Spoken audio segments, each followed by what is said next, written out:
বন্ধুসকল পোনপ্ৰথমেই আপোনালোকক মোৰ চেনেললৈ স্বাগতম জনাইছোঁ। বন্ধুসকল কেনে আছে? আশা কৰোঁ নিশ্চয় ভালেই আছে চাগে।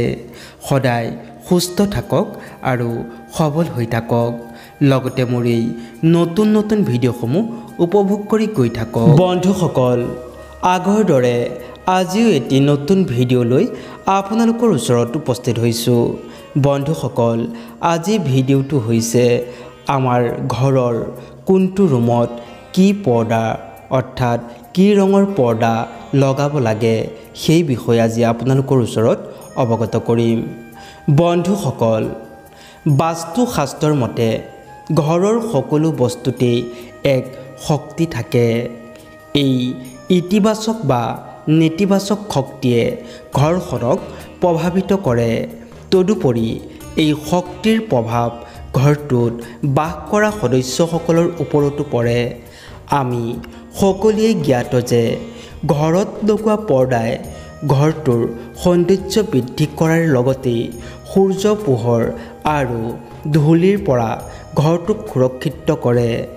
বাস্তুশাস্ত্ৰত পৰ্দাৰ সৈতে সম্পৰ্কিত কিছুমান নিয়ম উল্লেখ কৰা হৈছে। বিশ্বাস অনুসৰি যদি আপুনি পৰ্দাৰ সৈতে সম্পৰ্কিত এই বাস্তু নিয়মবোৰ অনুসৰণ নকৰে তেন্তে ঘৰত নেতিবাচকতা বিয়পিব পাৰে। গতিকে জানো আহক ইয়াৰ সম্বন্ধে। উপাসনা গৃহত লগাওক এই পৰ্দা। উপাসনা গৃহটো ঘৰৰ আটাইতকৈ পবিত্ৰ স্থান বুলি গণ্য কৰা হয়। ইয়াত কমলা বা পাতল হালধীয়া পৰ্দা লগোৱাটো সদায় শুভ বুলি গণ্য কৰা হয়।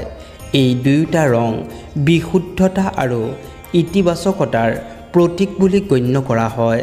গতিকে এনে পৰ্দা উপাসনা গৃহত লগালে গোটেই ঘৰৰ পৰিৱেশ ইতিবাচক হৈ থাকে। গতিকে উপাসনা গৃহত সদায় কমলা বা পাতল হালধীয়া পৰ্দা লগোৱাটো উচিত। ড্ৰয়িং ৰুমৰ পৰ্দা। যদি আপুনি ড্ৰয়িং ৰুম বা ঘৰত অতিথিসকলৰ বাবে এটা কোঠা নিৰ্মাণ কৰিছে তেন্তে ইয়াত বাদামী বা ক্ৰীম ৰঙৰ পৰ্দা লগাওক। বিশ্বাস অনুসৰি এনে পৰ্দা লগালে ঘৰলৈ সুখ সমৃদ্ধি অহাৰ লগতে ইতিবাচকতাও আনি দিয়ে। শোৱনি কোঠাৰ পৰ্দাৰ। শোৱনি কোঠাৰ পৰ্দা স্বামী আৰু পত্নীৰ কোঠাত ৰঙা বেঙুনীয়া বা গুলপীয়া পৰ্দা ৰখাটো শুভ বুলি গণ্য কৰা হয়।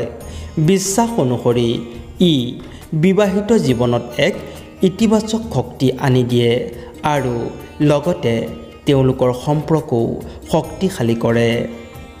অধ্যয়ন কোঠাৰ পৰ্দা। শিশুৰ পঢ়া কোঠাত সেউজীয়া নীলা বা গুলপীয়া পৰ্দা ৰখাটো শুভ বুলি গণ্য কৰা হয়। এই দুয়োটা ৰং শান্তি আৰু স্বাস্থ্যৰ প্ৰতীক বুলি গণ্য কৰা হয়।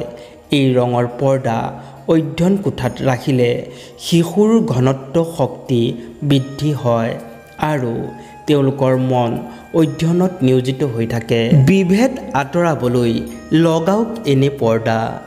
যদি আপোনাৰ ঘৰৰ সদস্যসকলৰ মাজত সকলো সময়তে বিবাদ হয় বা তেওঁলোকে ইজনে সিজনৰ সৈতে মতৰ মিল নাথাকে তেনেহ'লে ঘৰৰ দক্ষিণ দিশত ৰঙা পৰ্দা লগাব। ই পৰিয়ালৰ সদস্যসকলৰ মাজত প্ৰেম বৃদ্ধি কৰাৰ লগতে পাৰস্পৰিক সম্পৰ্ক শক্তিশালী কৰিব। ইয়াৰ বাহিৰেও যদি ঘৰটোৰ আৰ্থিক অৱস্থা ভাল নহয় তেন্তে নীলা পৰ্দা লগাব। ঘৰৰ মূল ব্যক্তিৰ কোঠা। ঘৰৰ মূল ব্যক্তিৰ কোঠাত নীলা মুগা কমলা পৰ্দা ৰখাটো শুভ বুলি গণ্য কৰা হয়।